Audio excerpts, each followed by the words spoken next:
Boa tarde, pessoal. Dando sequência nas aulas de ácidos e bases, hoje nós vamos falar um pouquinho sobre hidrólise. Bom, quando a gente viu que nos equilíbrios ácidos e bases, toda vez que eu adiciono um ácido dentro de uma solução, ela se dissocia na sua base conjugada. Nesse caso aqui, o ácido acético, sua base conjugada é o íon acetato, e íons H+. Mas quando a gente está falando de um equilíbrio em que eu estou adicionando um ácido, isso a gente representa pela constante ácida. Mas, por exemplo, quando eu neutralizo esse meu ácido com uma base, como aqui, por exemplo, o hidróxido de sódio, o derivado dessa reação é a formação de um sal. Nesse caso, o íon acetato, se junta ao nosso cátion proveniente da nossa base, que é o sódio, produzindo um sal chamado acetato de sódio. Então, se eu pegar agora esse sal, o acetato de sódio, e adicionar ele em água, o que vai acontecer? Qual que vai ser a reação química promovida dentro desse processo? Bom, o que a gente tem que observar aqui? Quando eu pego o acetato de sódio e adiciono em água, ele vai dissociar, produzindo íons acetato em solução e íons sódio em solução. Como o íon acetato é um derivado de um ácido fraco, que no nosso caso aqui é o ácido acético, e como o sódio é derivado de uma base forte, que é o hidróxido de sódio, a gente vai ter as seguintes reações. O íon acetato, a fonte original dele é um ácido fraco. Por consequência, quando eu adiciono o íon acetato em água, ocorre uma reação química que é chamada de hidrólise, no qual reconstitui o ácido original e produz íons hidroxilas. Ele retira um hidrogênio da água para recompor o ácido acético e sobra a hidroxila. Já o hidróxido de sódio, a provável reação de hidrólise dele seria o sódio reagindo com a água, roubando uma hidroxila do OH e liberando H+ no meio. Só que nesse caso a gente sabe que essa reação química não ocorre. Por quê? Todos os derivados de ácidos ou bases fortes têm alta afinidade pela água e se dissociam muito facilmente. Então a espécie predominante nesse caso é a forma iônica. A gente não vai encontrar o NOH na forma molecular, não pelo menos numa quantidade expressiva como a gente tem para os ácidos ou bases fracas. Bom, então quando a gente fala de ácidos ou bases fortes, a lista de ácidos é restrita, onde a gente tem aqui ácido clorídrico, nítrico, perclórico, sulfúrico, alguns outros como iodídrico e bromídico. E dentro das bases, aí a família é um pouco maior. Toda a família 1, os metais alcalinos e alcalinos terrosos, com algumas exceções de hidróxido de magnésio, por exemplo, que fazem a composição desses ácidos e bases fortes. Então, compostos derivados desses ácidos ou dessas bases em si, em geral, quando adicionados em água, eles não sofrem hidrólise, eles permanecem na forma iônica sem alteração, permanecendo como íons cloretos, íons nitratos, percloratos, sulfatos e assim por diante. Quando a gente está falando de ácidos fracos, então a conversa muda, porque agora toda vez que eu tenho um ácido fraco, eu sei que ele se dissocia parcialmente, Essa é uma das características do ácido fraco. Sei que a quantidade H+ e A- produzido em solução é menor do que do ácido original. Então, por consequência, essa afinidade de produzir, de permanecer na forma do ácido, promove também a reação de hidrólise, no qual, quando adicionada a base conjugada, a reação química com a água ocorre, reconstituindo o ácido de origem e liberando, nesse caso, quando o ácido, hidroxilas. Se a gente tiver, por exemplo, um íon fluoreto, né? Quando adicionado em água, ele vai dar origem ao ácido fluorídrico, liberando hidroxila. A mesma coisa acontece com as bases fracas, né? No nosso modelo genérico aqui, um hidróxido metálico, quando adicionado em água, produz uma espécie metálica hidroxilas. Essa espécie metálica, que é o nosso ácido conjugado, quando adicionado em água, retorna a sua base de origem, só que nesse caso agora liberando o íon H+. Um exemplo seria o íon amônio, onde a gente tem aqui a reação com a água, produzindo um hidróxido de amônio e liberando H+ em solução. Então, toda vez que eu tenho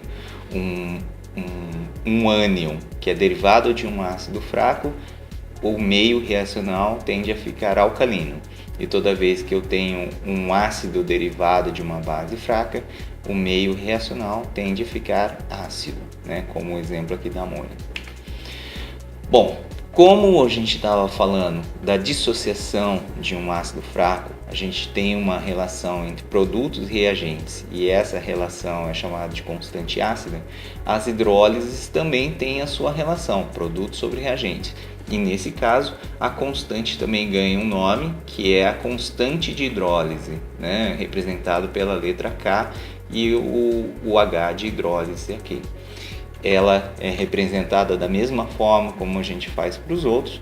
A única diferença é que a constante de hidrólise, o valor do KH, ela não é tabelada como a gente encontra para o Ka ou Kb. Por um simples motivo, porque esse valor de KH ele pode ser calculado, né? Para a gente entender por que ele pode ser calculado, vamos ver um pouquinho as equações. Então eu pego aqui a constante de hidrólise, produto sobre reagentes, só que eu quero colocar isso em função das constantes de ácido ou da base que são derivados dos nossos compostos. Então, por exemplo, aqui a hidrólise de uma base conjugada, né? Eu, nesse equilíbrio, para colocar tudo em função da constante da água e do ácido, eu multiplico tudo isso por H+. Quando eu multiplico por H+, ela vai adicionar esses fatores em cima e embaixo da equação, e aí eu começo a isolar esses fatores. Nesse caso aqui, separo o OH de H+, e todo o resto representando aqui essa relação HA, A- e H+. Quando a gente olha o que é isso, esses valores aqui nada mais é do que KW, né, que a gente já viu nos slides anteriores, nos vídeos anteriores, e essa relação nada mais é do que a constante ácida. Nesse caso ela está invertida, então a gente tem 1 sobre a constante ácida.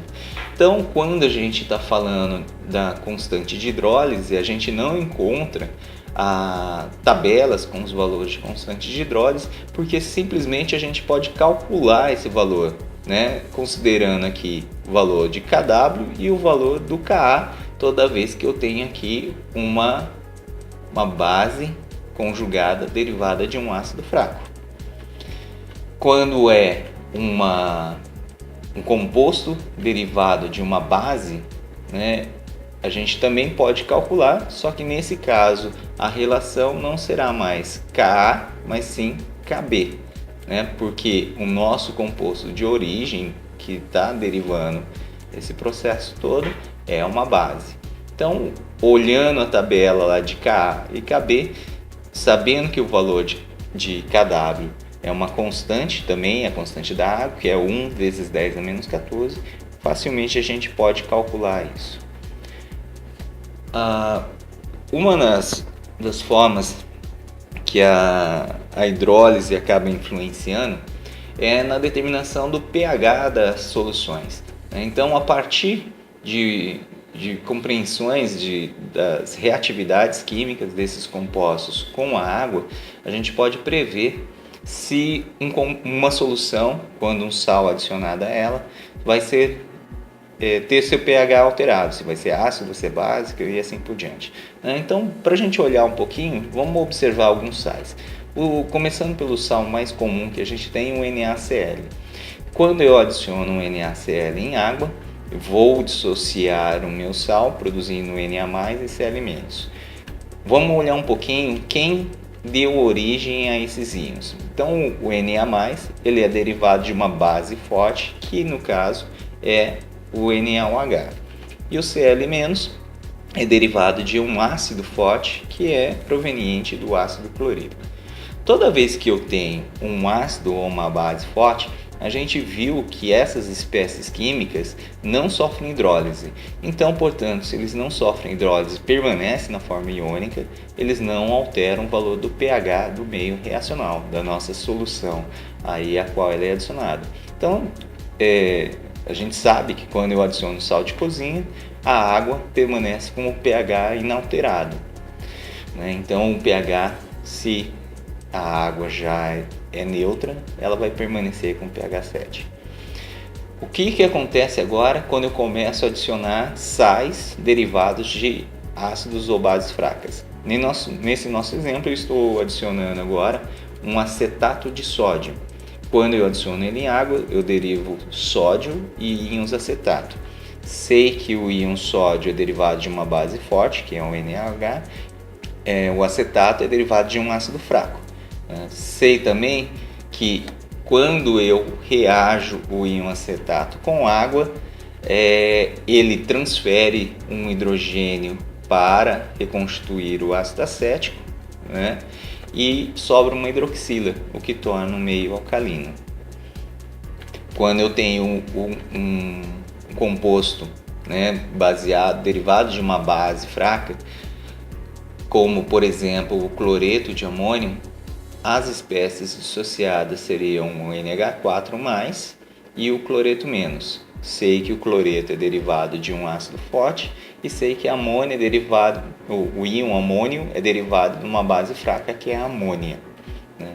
Nesse caso também o cloreto não influencia o pH, só que o íon amônio ele acaba se ligando à molécula de água, pegando a hidroxila dela e liberando um H+ para o meio, como a gente já viu nas equações anteriores.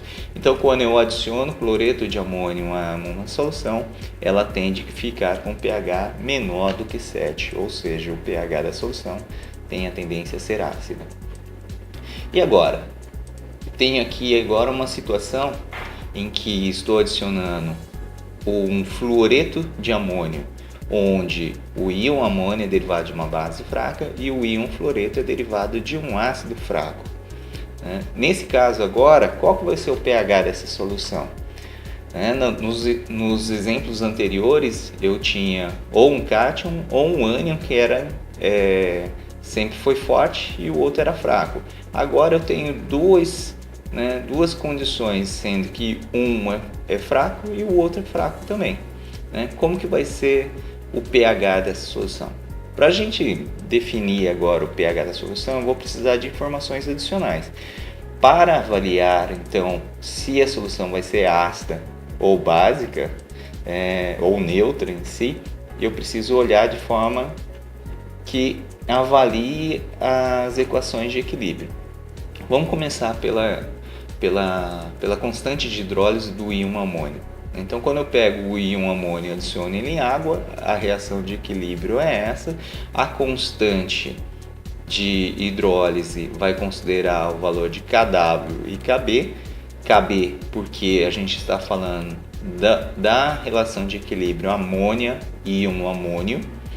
Esse valor é de 1,8 vezes 10 a menos 5. Então, o valor da constante de hidrólise é essa razão, que dá um valor de 5,56 vezes 10 a menos 10. Olhando para o fluoreto, é uma relação de equilíbrio entre ácido fluorídrico e fluoreto. Então, portanto, a gente está falando da constante ácida do ácido fluorídrico, que tem um valor de 6,7 vezes 10 a menos 4. A razão entre eles para calcular a constante de hidrólise é 1,5 vezes 10 a menos 1. Vamos analisar esses números agora. O que eu sei que é o valor do K? Quanto menor for o valor do K, isso indica para nós que menos produto eu tenho no meu meio reacional. certo? Então, quando o valor do K é 1, eu tenho quantidades iguais. Quando o valor do K é muito pequeno, 10 a menos 10, por exemplo, eu tenho muito pouquinho de NH3 e H3 ou mais. Nesse caso agora, eu tenho duas constantes, uma que é 10 a menos 11 e outra que é 10 a menos 10. Isso está fornecendo para nós a quantidade de íons H+, e íons OH- que eu tenho em solução. Então, quando a gente observa esses dois valores, né, o 10 a menos 10 é maior do que o 10 a menos 11. Isso indica para nós que eu vou ter mais H+ do que OH-. Portanto, nesse caso, em especial, né, do fluoreto de amônio, a solução se torna ácida ou tem um pH menor do que 7, porque eu produzo em solução mais H+ do que eu tenho de OH-. Numa situação em que eu tenho outra comparação também, onde eu tenho aqui íons amônios e íons acetatos, ambos fracos, né, eu vou ter que fazer a mesma coisa, vou ter que avaliar também as constantes de hidrólise de cada uma. Né? Eu não sei qual seria o pH dessa situação. Então, olhando para a constante do íon amônio, como a gente já viu, vimos que a constante de hidrólise dele é 5,56 vezes 10 a menos 10. Vamos fazer a mesma coisa para o íon acetato. Por coincidência, a constante ácida do íon acetato é a mesma constante da base. Então, eu tenho o mesmo valor, né, do íon amônio, eu tenho para o íon acetato. Como os valores são iguais, a quantidade de H+ e OH- produzido, elas são similares. Então, mesmo as duas sofrendo hidrólise, o pH dessa solução é neutro por conta da produção igualitária desses valores. Em algumas situações, eu vou também ter sais derivados de ácidos polipróticos. A gente viu que os ácidos polipróticos são aqueles que têm mais de um hidrogênio protonável. Então, o ácido fosfórico é um exemplo clássico, onde ele tem 3 hidrogênios que podem ser neutralizados. Então, observando as equações de equilíbrio do ácido fosfórico, a gente tem 3 etapas, né, com K1, K2, K3, com valores bem diferentes e com espécies químicas diferentes. Aqui predominando H3PO4 e H2PO4, aqui H2PO4 e HPO4, HPO4 e PO4. Né? Então vamos imaginando que a gente tenha sais derivados dessas espécies químicas. Então, por exemplo, aqui um dihidrogênio fosfato de sódio, onde eu tenho aqui o H2PO4 predominando. Quando eu adiciono isso em água, eu vou ter essas espécies químicas, H2PO4 e o Na. Sei que o ácido fosfórico é um ácido fraco, né? Então o íon H2PO4 é derivado de uma base fraca, né? Derivada do ácido fosfórico, e aqui eu tenho um derivado de uma base forte que não acaba influenciando em nada. Então a nossa espécie química que vai ser de interesse é o H2PO4. Só que no caso dos ácidos polipróticos, existe uma situação em que a gente precisa avaliar para saber se vai ocorrer a hidrólise ou não. Né? Então, o pH também não é determinado diretamente. Vamos observar um pouco mais em detalhe essa reação. O H2PO4, a gente sabe que ele pode seguir duas reações químicas possíveis. A primeira delas é a dissociação. Então o H2PO4 ele pode seguir o caminho normal dele, perdendo mais um H+, produzindo HPO4 2- e H+. Ou esse íon sofrer a hidrólise, a reação com a água, voltando à formação do ácido fosfórico, que é o H3PO4, e nesse caso aqui produzindo hidroxilas. Então a gente tem dois possíveis caminhos que o H2PO4 pode percorrer. Um deles tornando a solução ácida e o outro tornando a solução alcalina. Qual desses caminhos que ele vai seguir?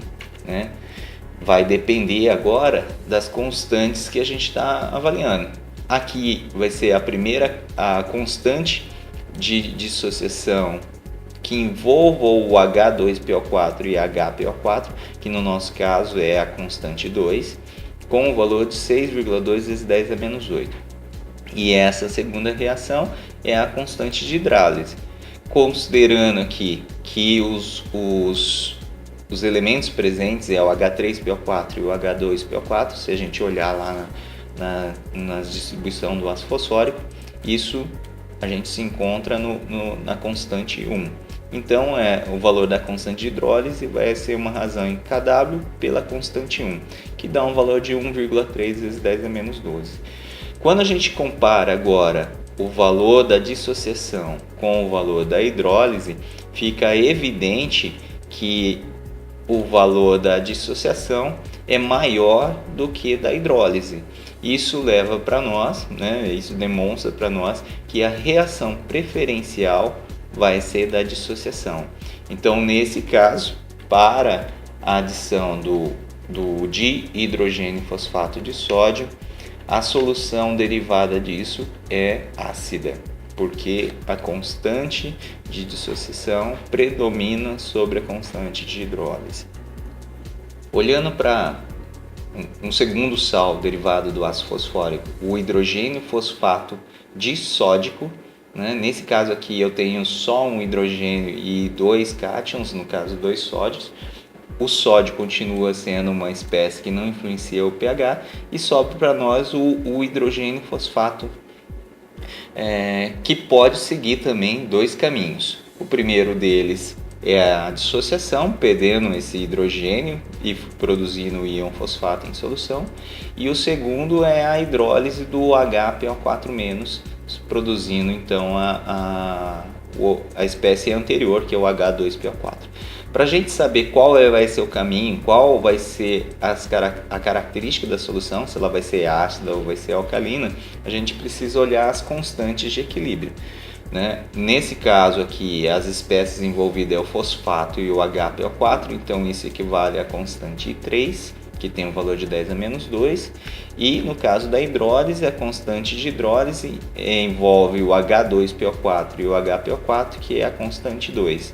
Então, nesse caso, os valores derivados dá 1,6 vezes 10 a menos 7 contra 1,1 vezes 10 a menos 12. Nesse caso, quando eu adiciono o HPO4 à solução, a gente vê que a reação química da hidrólise, a constante de equilíbrio, ela prevalece sobre a dissociação.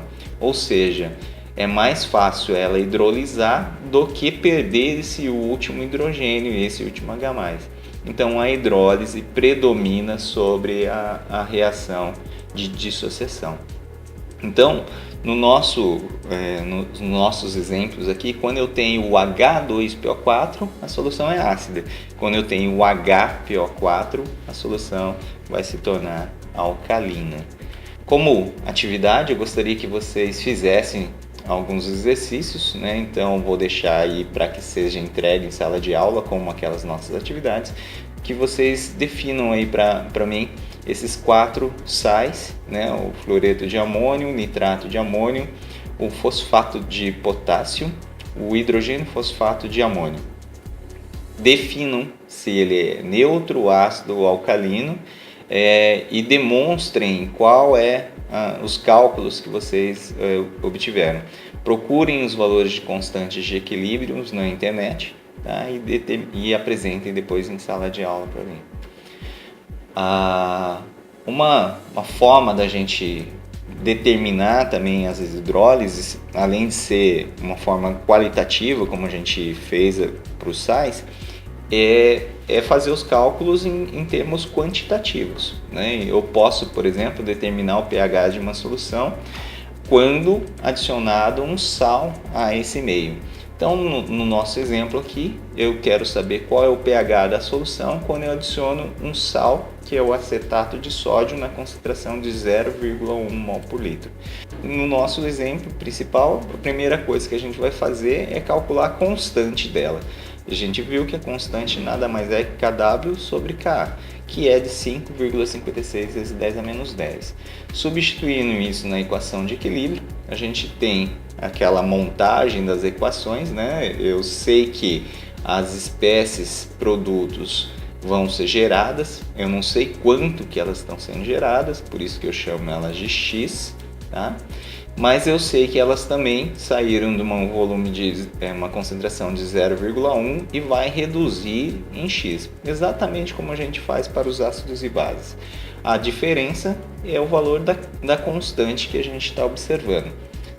Então, quando eu substituo agora nessas equações, posso usar o mesmo critério que a gente fez para os ácidos, sabendo que o valor da constante é muito pequeno. Lembra que esse valor é de 5,56 vezes 10 a menos 10, né? Então, muito provavelmente o valor do x é pequeno, então eu posso descartá-lo. Quando eu simplifico isso, a minha equação fica muito mais fácil de resolver, e isso me fornece um valor de 7,46 vezes 10 a menos 6 mols por litro, que equivale a um POH, né? Isso é importante vocês destacarem, porque o produto da reação, o valor do X, nesse caso, para o íon cetato, é a hidroxila. Então, o primeiro valor determinado é POH. Subtraindo de 14, tem como a gente calcular o pH, que nesse caso é 8,87. O enunciado pedia pH para nós, mas a equação de equilíbrio demonstra que é uma hidroxila. Então, o primeiro valor calculado, que seria o valor do X, o log do X, é POH. Podemos fazer algo similar para um composto derivado de uma base fraca, o cloreto de amônio, também na concentração de 0,1. Nesse caso, a constante B é a mesma do acetato, que é 1,8 vezes 10 a menos 5. A constante de hidrólise é 5,56 vezes 10 a menos 10. Substituindo nas equações, e é exatamente igual, só que com o destaque aqui que o nosso produto é um ácido. Substituindo na equação, fazendo aquela simplificação, alterando os valores em si, a gente chega no valor do X de 7,46 vezes 10 a menos 6. Sabendo que isso aqui, X é a concentração de H3 ou mais, eu já tenho diretamente o pH.